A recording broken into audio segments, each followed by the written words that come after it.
Jumat sore, Presiden Prabowo Subianto memimpin sidang kabinet paripurna di Istana Negara.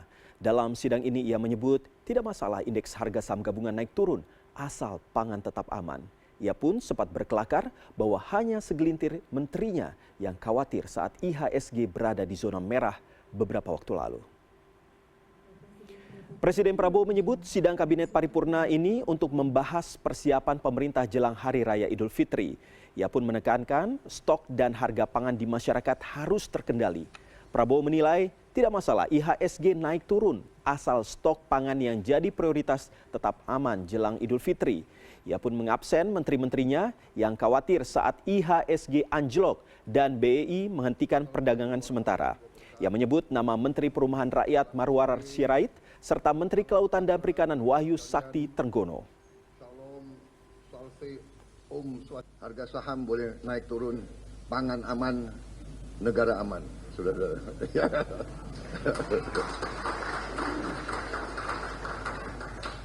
Saya lihat yang stres harga saham turun hanya beberapa orang di antara kalian. Marwar, siapa lagi itu? Trenggono, mana Trenggono?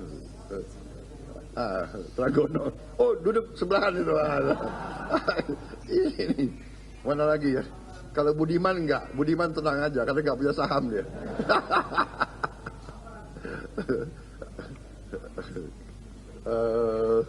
Siapa lagi ya? Amran. Enggak, dia enggak main saham dia. Dia enggak main saham. Siapa lagi ini itu? Rosan udah botak jadi nggak apa-apa. Pada kesempatan yang sama, Prabowo meminta para menteri untuk terus bekerja untuk rakyat dan berjiwa besar dalam menerima kritik hingga tidak terpengaruh oleh pihak yang ingin mengadu domba.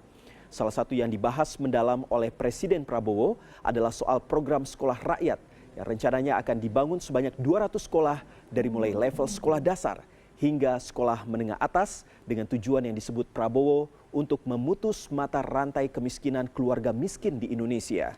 Presiden Prabowo menyadari bahwa misi pembangunan yang ia rencanakan mendapat banyak sorotan dari berbagai pihak. Presiden meminta para menteri harus terus bekerja bagi kepentingan rakyat dan berbesar hati dalam menerima kritik. Mau nyalahkan siapapun, tapi kita sering diganggu.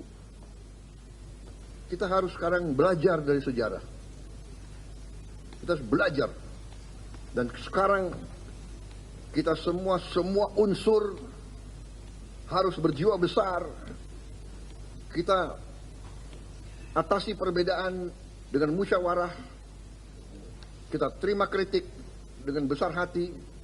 Tapi kita jangan mau diadu domba.